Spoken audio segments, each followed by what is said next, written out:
La lección que Colombia aprendió después del apagón que se produjo entre marzo de 1992 y febrero de 1993 fue de tal tamaño que se produjo un revolcón en el sistema de generación eléctrica en el país. Un sistema que hasta hoy nos ha mantenido a flote, pero que 32 años después vuelve a estar al borde del colapso.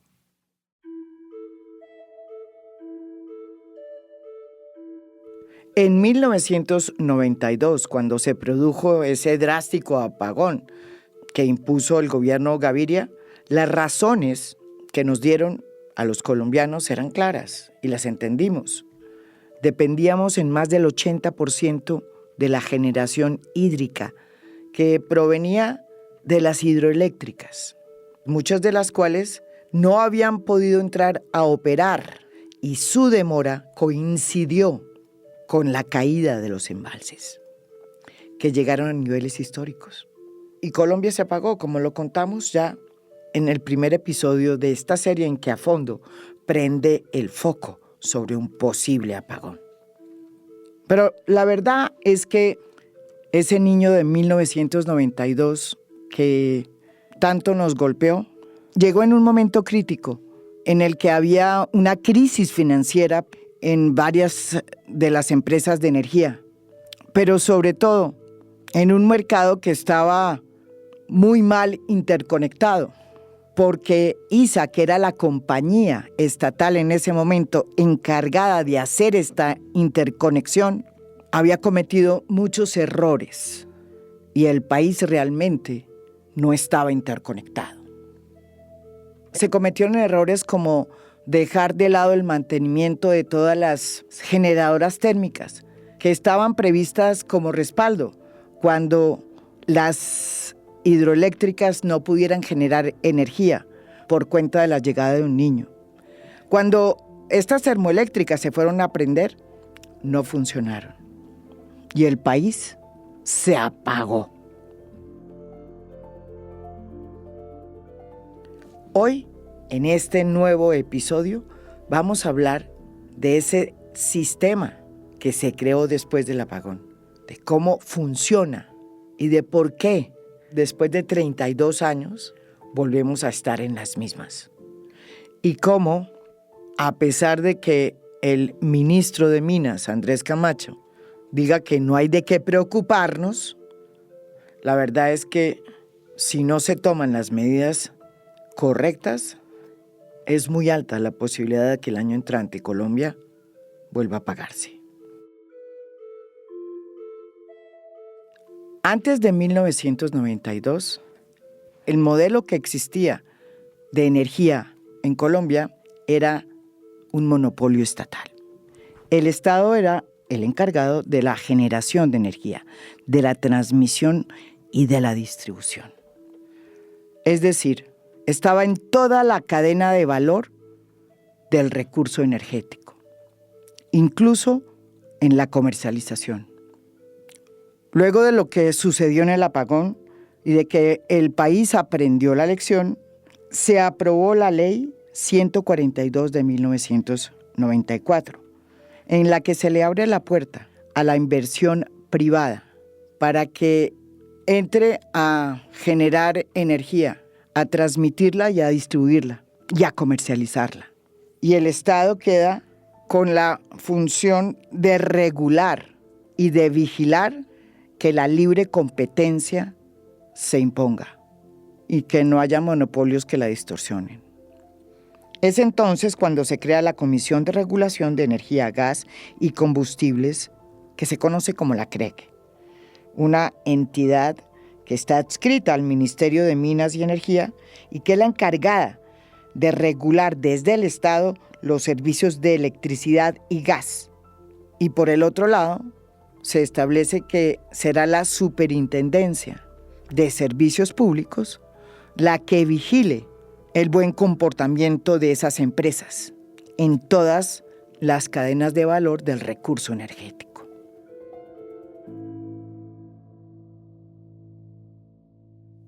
Juan Ricardo Ortega, presidente del Grupo Energía de Bogotá, y una persona que ha estudiado mucho cómo funciona este sistema que se creó después del apagón en Colombia, nos explica no solo cómo este nuevo sistema integró a todas las zonas y territorios que generaban su propia energía como si fueran unas islas, sino que nos va a contar también cómo este sistema tiene energía hidráulica, que sigue siendo la que más pesa en el sistema, pero también energía térmica, que funciona a base de gas y de carbón.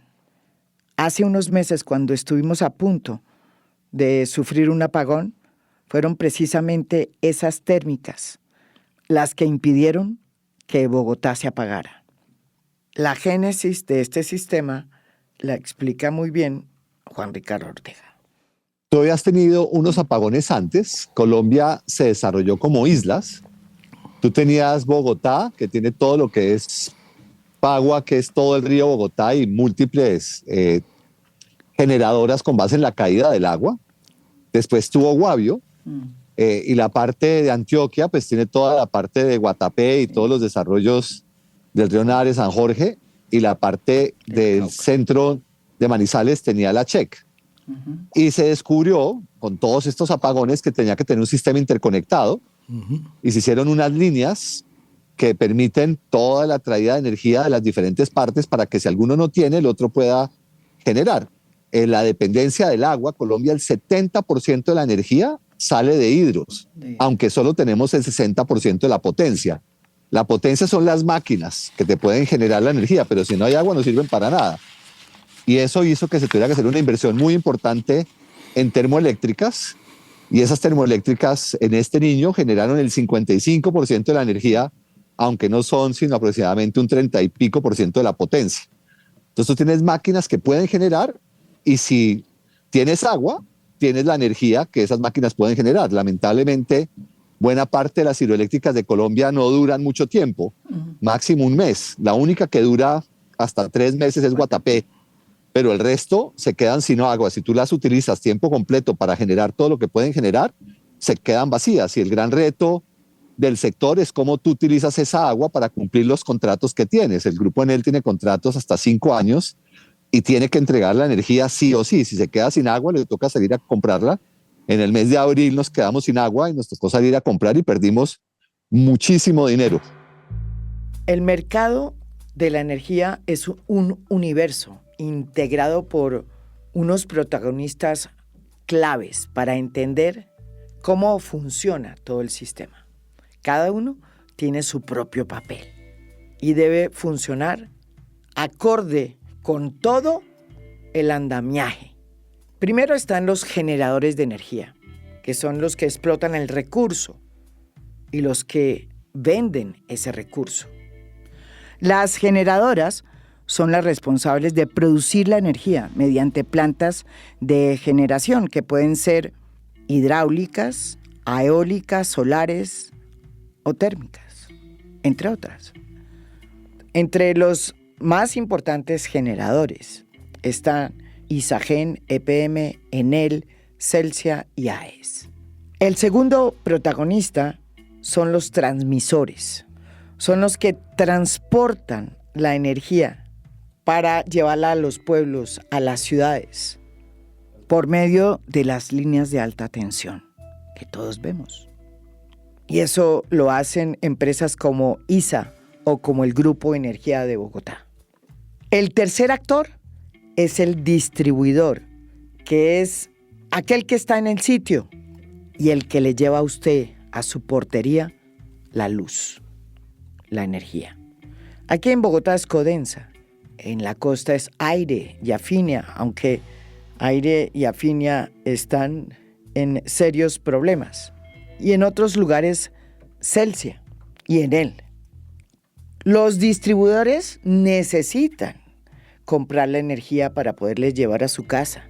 Y entonces lo que hacen es comprar a precio fijo en contratos a largo plazo casi que el 70% de la energía que necesitan a los generadores, pero siempre dejan un remanente de un 10, 20, 30% para exponerlo en bolsa, porque saben que pueden obtener de pronto un mejor precio, ya que en la bolsa el precio del kilovatio depende no solo del IPC o IPP, que es el índice de precios del productor, sino de la disponibilidad de agua que haya, así como del precio del combustible que se necesita para generar energía. Hoy, por ejemplo, el precio en la bolsa está disparado porque no hay agua, debido a un niño inclemente que nos sigue azotando. A pesar de que el IDEAM dijo que ya venía la niña, nada que llega. Los embalses siguen bajando y eso lo que ha producido es el aumento del precio del kilovatio en la bolsa. Eso sumado a la escasez de gas que ya el propio presidente de Ecopetrol aceptó, significa que ese precio en bolsa va a subir aún más. La venta de energía no solo la hacen en el sistema los generadores de energía, porque también los pueden hacer los comercializadores o intermediarios, que son los otros protagonistas de este universo.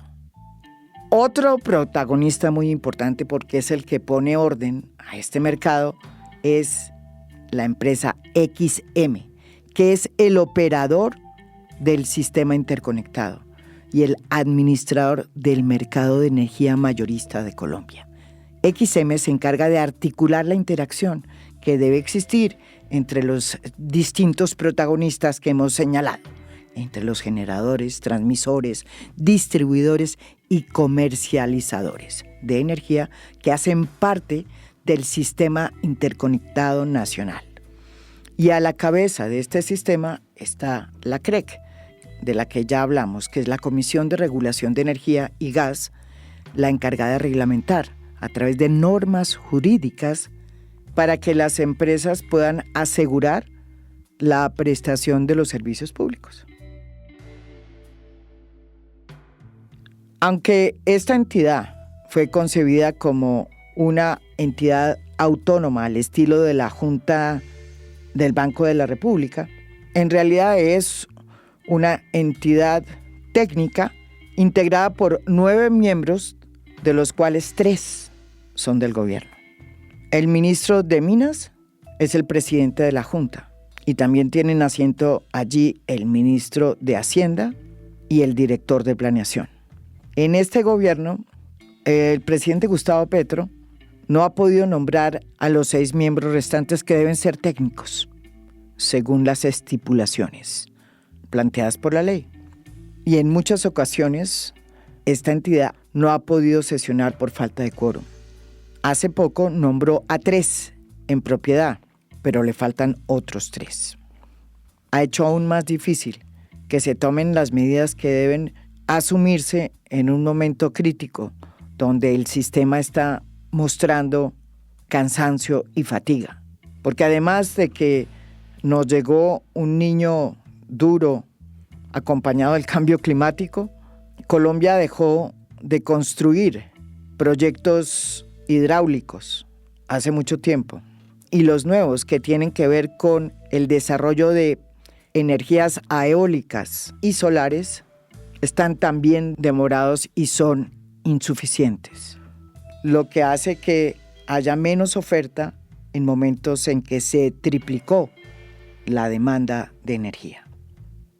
Todo eso sumado al hecho de que hay una demora en la entrada de Hidroituango y de que además vamos a tener que importar gas el año entrante, necesario para poner a prender las generadoras térmicas que integran el sistema y que sirven de respaldo en momentos como este, es fácil llegar a la conclusión de que estamos en una tormenta perfecta.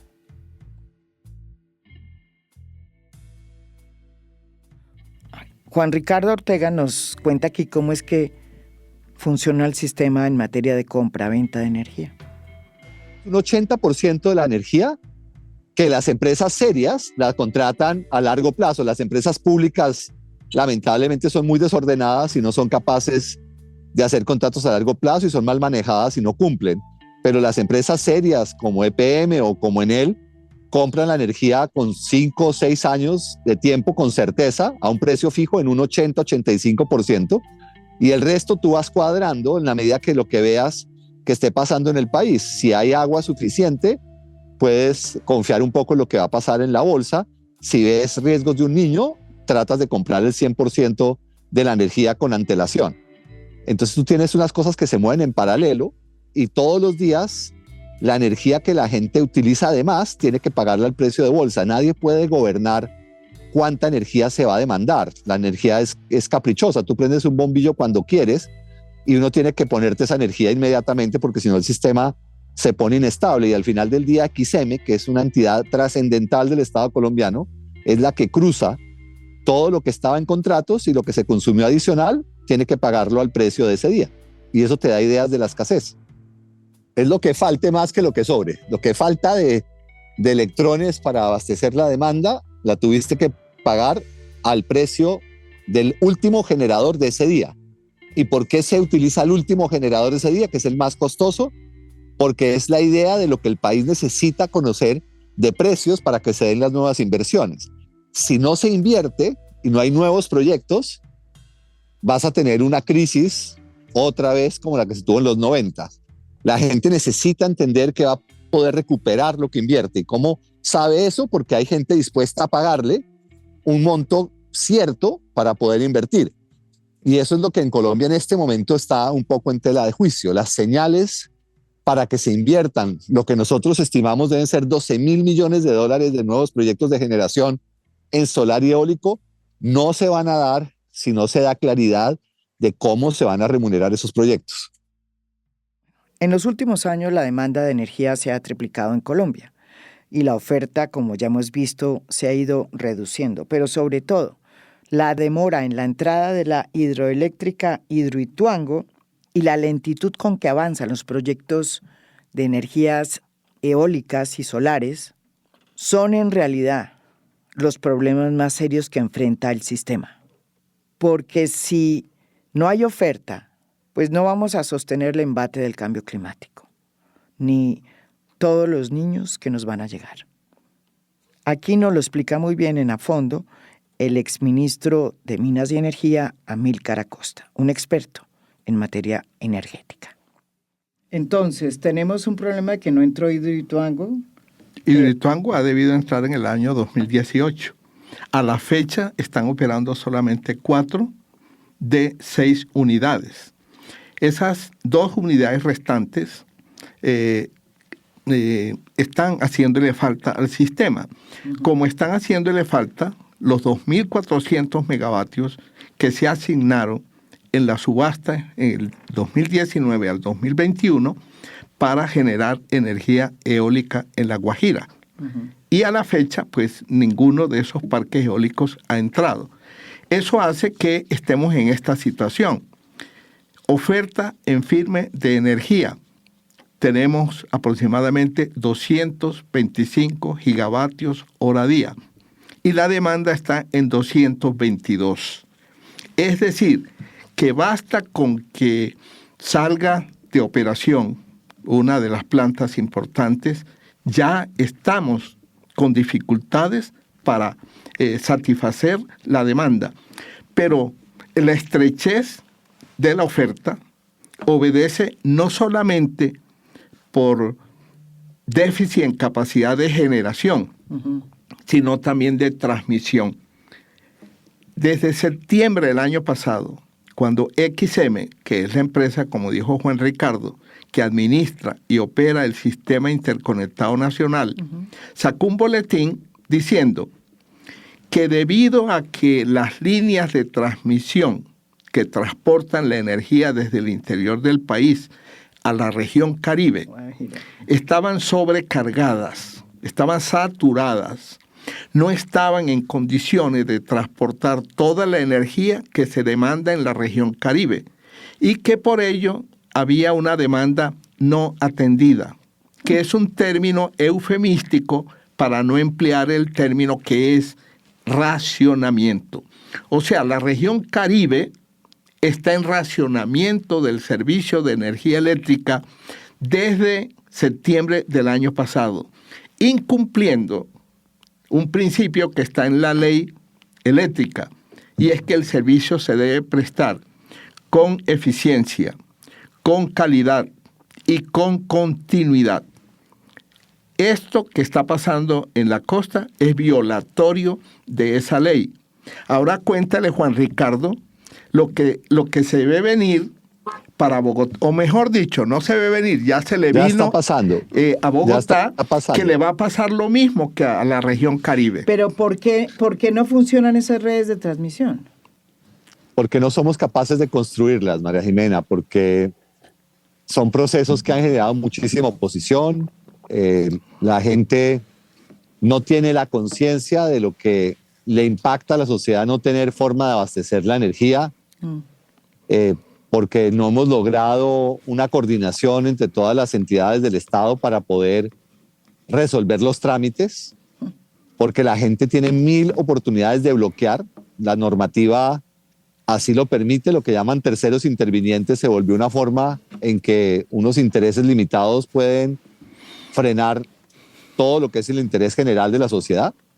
Eso en el mundo hoy en día se está debatiendo ampliamente, y que toca cambiar las leyes, porque las leyes se inventaron para trancar en temas ambientales, no para reconocer que hay proyectos que el impacto de que no se hagan es muy superior a que se hagan. Hoy en día Bogotá se está abasteciendo con Termosipa, contaminando 90.000 toneladas de carbono mes, totalmente en contrario de lo que supuestamente es nuestro interés y compromiso ambiental, porque no somos capaces de hacer las líneas de transmisión que podrían traer la energía renovable de La Guajira o de Ituango. Y si no somos capaces de traer las fuentes renovables, ya Bogotá tiene una restricción en que los proyectos nuevos no se les está pudiendo dar energía. Falabella, que iba a tener un centro logístico en el norte de Bogotá, está comprando generadores diésel para poder operarlo, porque no se le puede garantizar electricidad, porque no tenemos cómo traerla. Como muy bien lo dijo Amílcar, la oferta está tan limitada que la demanda que hay se está llevando los pocos electrones que llegan, y lo nuevo no tiene cómo abastecerse hasta que no se hagan las líneas. Con un agravante hacia el futuro, y que va a coincidir con el tema del gas. Sí. Y es que después de 3 aplazamientos de convocatoria de subastas, finalmente se hizo una subasta en el mes de febrero de este año. Y allí se asignó una energía con miras a satisfacer la demanda del 2027 al 2028. Uh-huh. Y la misma unidad de planeación minero-energética reconoce que si entran esa nueva energía de esos nuevos proyectos, que ya estamos acostumbrados a que ninguno entra a tiempo, se retrasan. Suponiendo que no haya atrasos, de todas maneras ya está cantado que para esos años tenemos en este momento un déficit. La oferta de energía en firme está en 244 gigavatios hora día y la demanda en 263, por encima de la oferta de energía en firme. De manera que ya está cantado que tenemos ese déficit hacia el futuro. Acaban de anunciar la semana pasada, por fin atendiendo un clamor del sector, de que van a abrir una nueva subasta que llaman de reconfiguración del sistema eléctrico. Está con nosotros también Luz Estela Murgas, presidenta de Naturgas. Según ella, los problemas que tiene hoy el sistema tienen que ver con una falta de decisión en los años pasados, que hoy se están pagando. Y hay 2 cosas que se pueden deducir de esta conversación. Uno, el retraso de los proyectos por los temas que explicó Juan Ricardo, y lo otro es la demora en la toma de decisiones. Uh-huh. Eso también está impactando no tener la suficiente energía que requerimos para los próximos años. Un ejemplo específico es justamente esa planta que es de regasificación, que es un barco que está parqueado ahí costa afuera, cerca de Cartagena, que lo que hace es que almacena el gas natural en estado líquido que se importa y lo regasifica cuando hay fenómeno del Niño.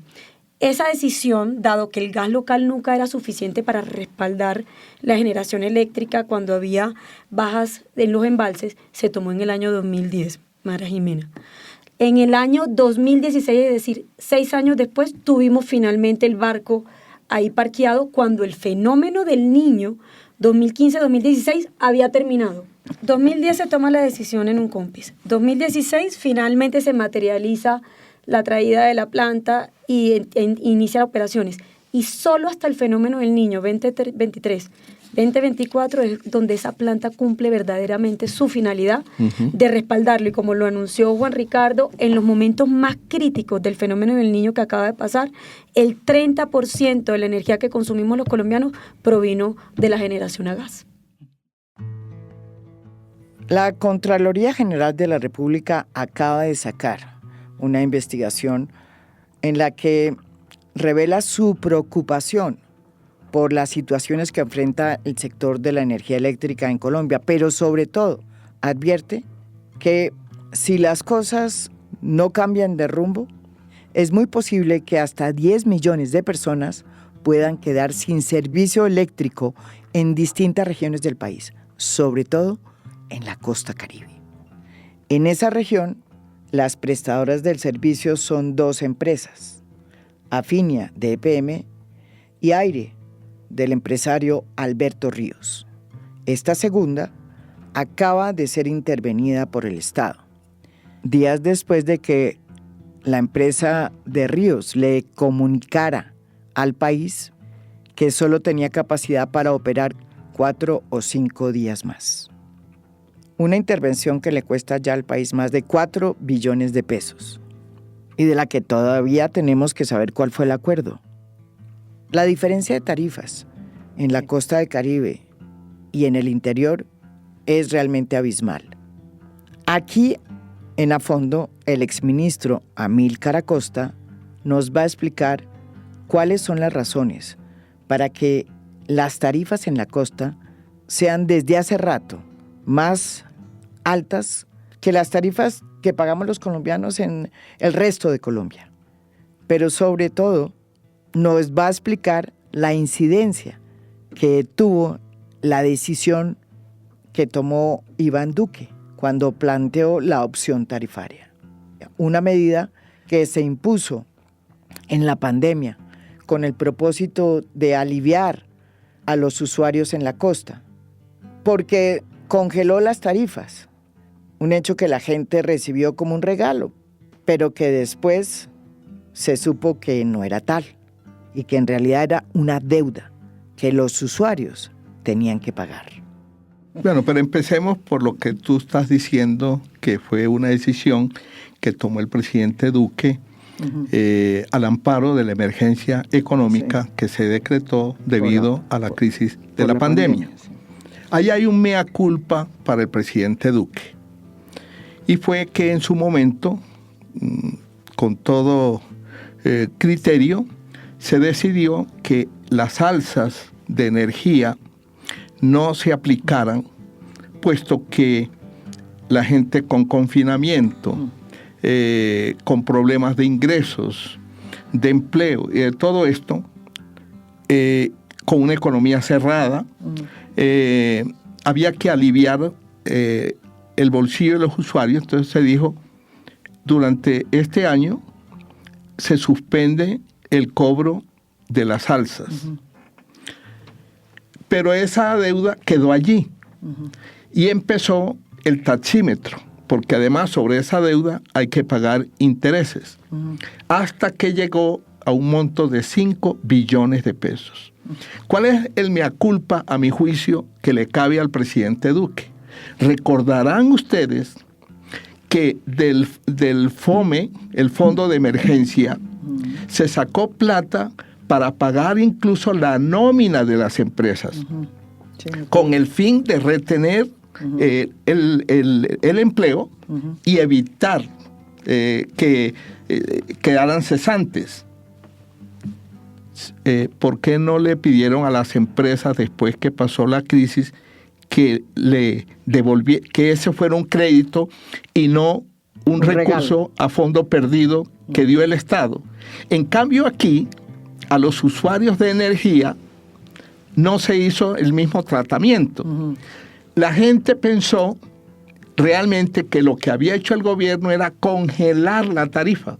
Nadie se percató de que lo que le venía pierna arriba, que tenía una deuda. y como no hay plazo que no se venza, y como no hay plazo que no se venza, ni deuda que no se pague, llegó a los 5 billones. Para hacerte corta la historia, ¿qué ha pasado en este momento? Uno de los factores que está gravitando sobre las altas, no de las tarifas propiamente, sino de la factura que paga el usuario de energía en todo el país, es lo que tiene que pagarle, lo que le está cobrando las empresas distribuidoras. Eso, ya te decía, llegó a 5 billones de pesos. Entonces, el presidente Petro fue a Barranquilla y anunció que el gobierno nacional asumiría esa deuda. Congelar las tarifas, no le contó a la ciudadanía que eso era una deuda y ahora la tienen que pagar. Lo que hemos acordado es que la nación paga esa deuda a cambio de las familias. Son 3. Seguirá la discusión, pero hay que tomar decisiones. 10 días después llegó el ministro de Minas y Energía, Andrés Camacho, y dijo: el gobierno sí va a asumir esa deuda, pero solo la de los estratos 1, 2 y 3, que son 2.8 billones.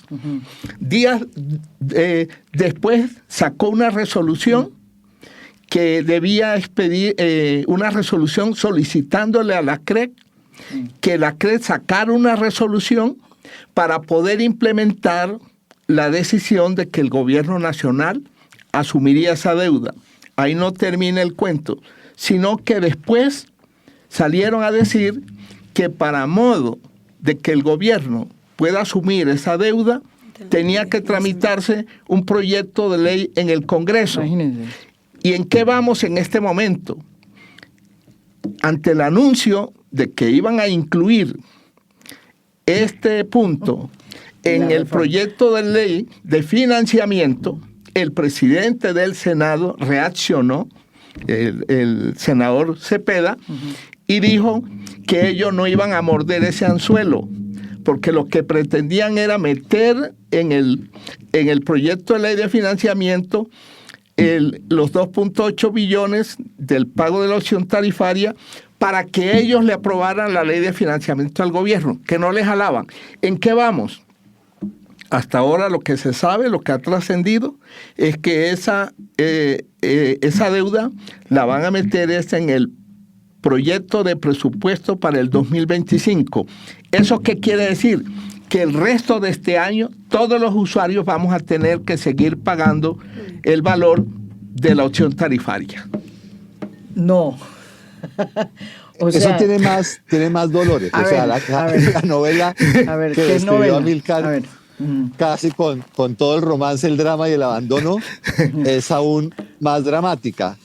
Porque tú tienes 2 agravantes muy importantes en el Caribe que es importante también destacar. Y una de las fallas más grandes de la opción tarifaria fue que se le dejó todo a los comercializadores. O sea, el que cobraba, el que le daba la cara a los usuarios, fue el que se quedó sin ese ingreso y le tocó pagarle a la transmisión y a la generación. O sea, no fuimos capaces de repartir el dolor. Y el dolor del COVID, que fue inmenso, quedó todo concentrado en manos de unos pocos, y unos pocos que además estaban teniendo que cargar con el intento de recuperar toda la parte de distribución en el Caribe que venía tan golpeado de los años de Electrocaribe. Y ahí tienes 2 cosas en la costa que son muy particulares.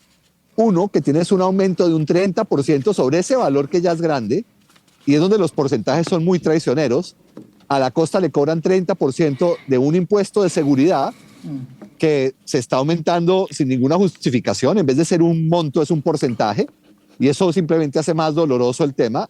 Y un cobro de alumbrado, que es absolutamente desproporcionado. Nosotros prestamos servicios de alumbrado aquí en Perú Sí. y nunca cobramos más del 5% de la tarifa, sin tener opción tarifaria ni nada de esas deudas del pasado. Y en Colombia, en la costa Caribe, cobran el 15% y en algunos sitios hasta el 20%.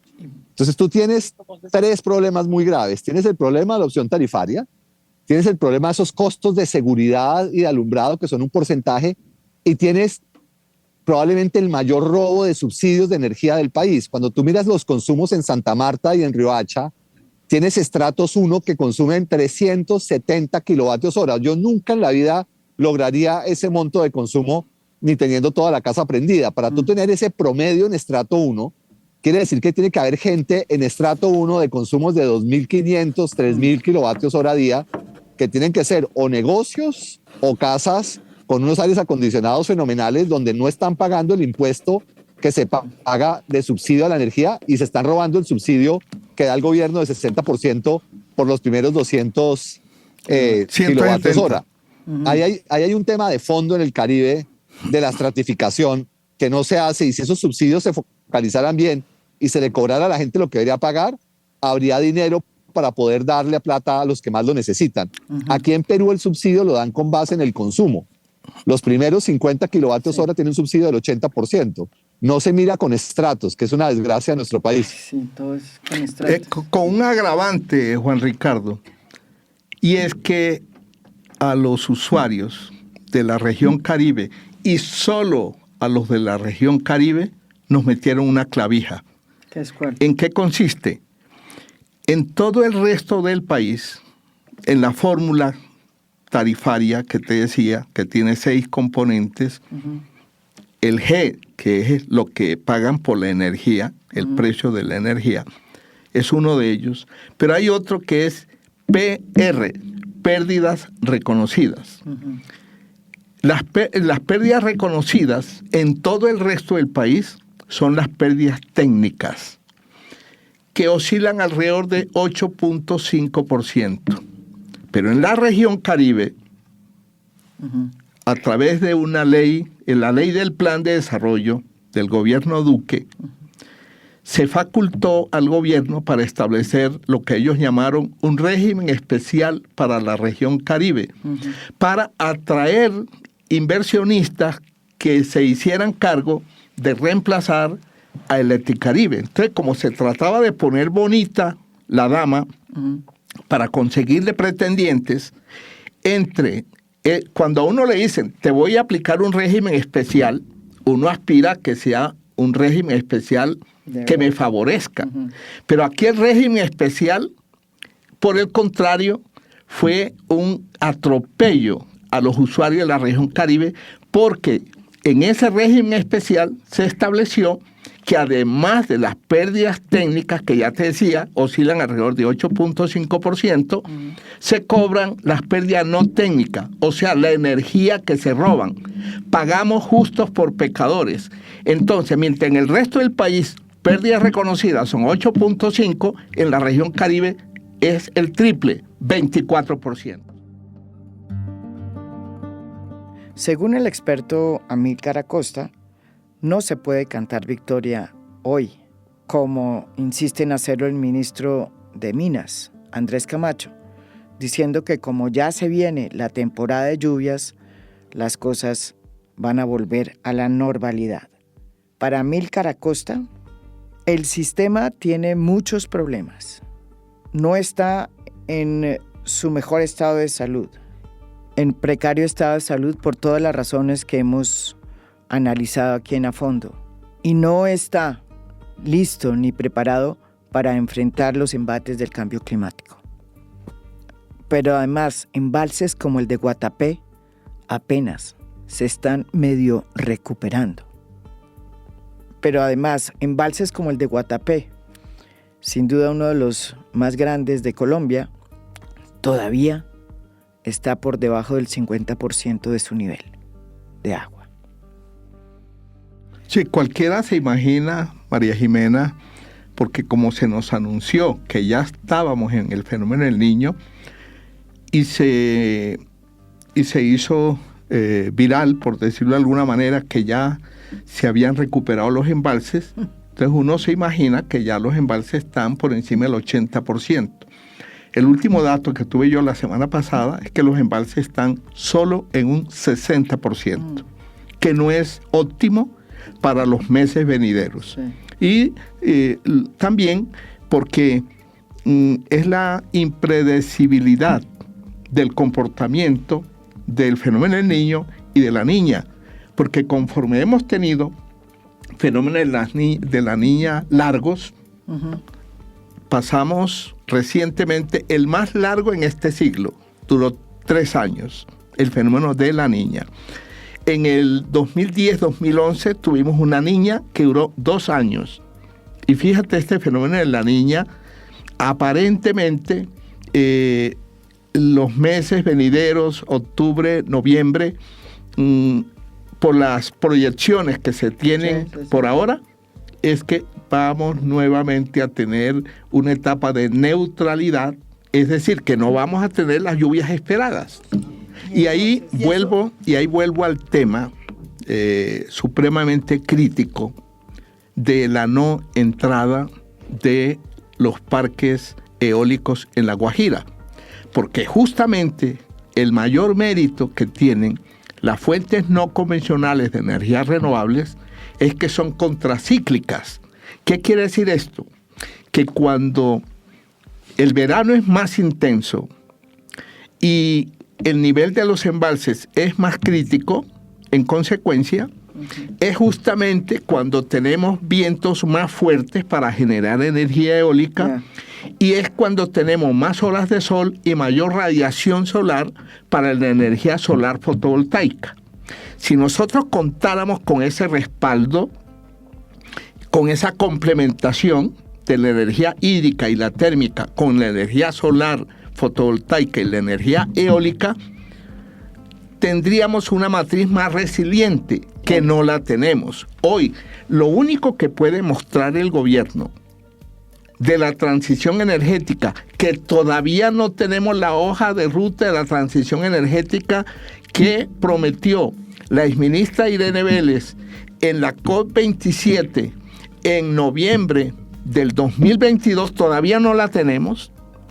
Lo único que tiene para mostrar el gobierno son aproximadamente 1.7 gigavatios instalados en energía solar fotovoltaica y 0 pollito en energía eólica. Y ahí necesitamos más gas natural y no menos gas natural para respaldar la intermitencia del sol y del viento y mantener la confiabilidad en el servicio de energía eléctrica. Y la transición energética, estudios como el del Centro Regional de Energía, CRE, señala que se tiene que duplicar la demanda de gas natural para poder cumplir con los compromisos del cambio climático a 2030 y 2050. María Jimena, y una ñapa. La Corte Constitucional, Juan Ricardo, nos salvó de un apagón. ¿Por qué? Porque el gobierno Petro, con base en la emergencia económica, social y ambiental que decretó en La Guajira, ¿qué se le cayó? En uno de los decretos que expidió, le dio 3 meses a GESELCA para que cerrara Termoguajira, porque Termoguajira opera con gas y con carbón. Le dio 3 meses para reconvertirla en energías renovables. Si esa planta no hubiéramos contado con ella, pero entonces hay que contar que la para Corte el fenómeno del niño, es que la Corte tumbó todos los decretos. Sí. Y gracias a eso todavía sobrevive Termoguajira. Pero yo creo que hay 2 cosas que vale la pena también enfatizar. Este es un momento en el que tener una CREC de 10 miembros sería absolutamente vital para el país. ¿Por qué? Tú vas a necesitar generar mayor flexibilidad contractual, tanto en gas como en electricidad. Tú necesitas poder generar contratos que diga páguese lo generado. A veces uno no puede contratar a largo plazo todo lo que tiene porque no sabe si va a tener suficiente agua, pero si al precio que está pactado en el contrato sin salir a bolsa en todo el volumen que se demande. Eso va a ser esencial porque tenemos mucha incertidumbre tanto en gas como en electricidad. Y es hora de que se dé la discusión de los medidores inteligentes para poder generar precios de la electricidad por franjas horarias. La gente tiene que empezar a aprender que todo ese solar que va a estar disponible va a permitir precios más baratos si se genera un precio a las 2, 3 de la tarde, que es cuando más radiación va a haber, y la gente empieza a tomar decisiones de prender la lavadora a esa hora o de hacer el chanchito a esa hora y no a la hora pico, para tratar de aliviar un poco el sistema entre las 7 y las 9 de la noche, que es cuando más se demanda. O sea, es urgente que los 6 miembros de la CREC se nombren, como dijo la sentencia, porque es la única manera en que el país va a tener la flexibilidad normativa que nos permita manejar los enormes retos que vamos a enfrentar. Pero ahí es importante señalar que aquí el esfuerzo no debe ser por mantener un quórum, como lo ha querido, digamos, hacer el gobierno en estos últimos tiempos, que como tú muy bien lo dices, ha sido un quórum además interino.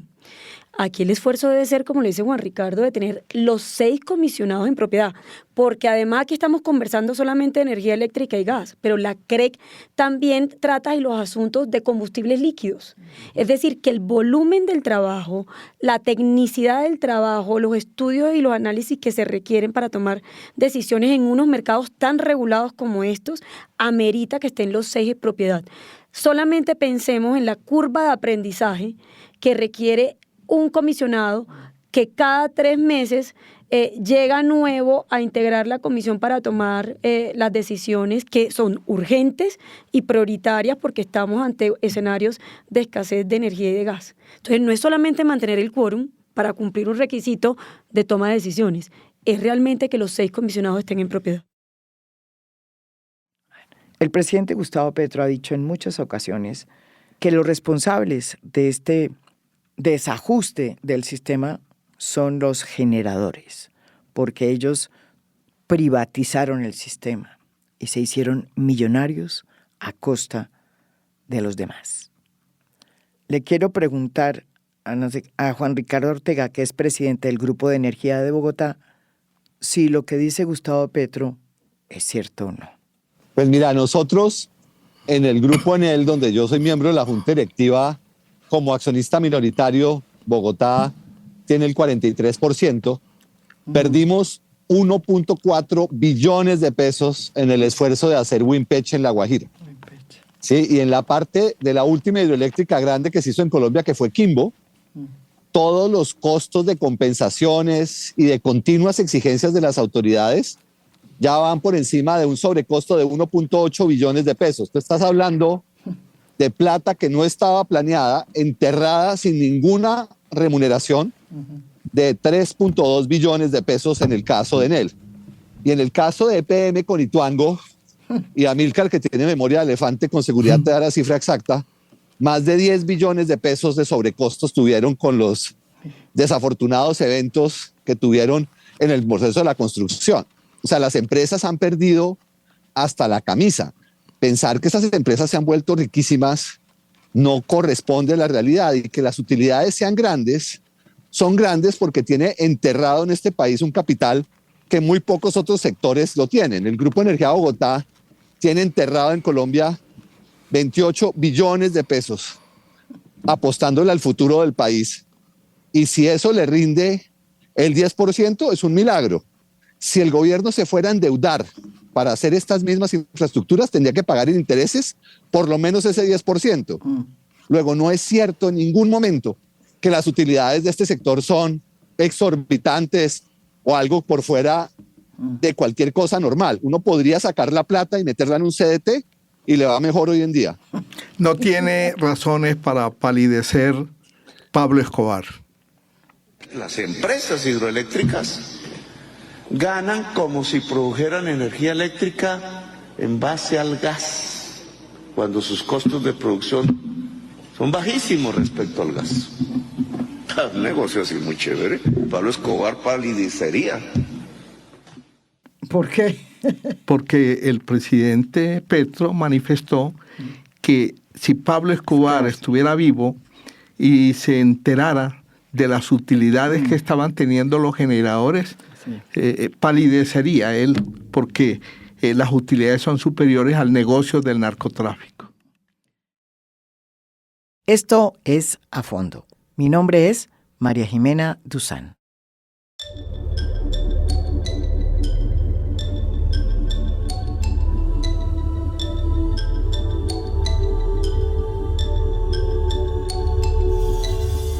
A Fondo es un podcast producido por Mafialand. Postproducción de audio, Daniel Chávez Mora. Gestora de audiencias, Beatriz Acevedo.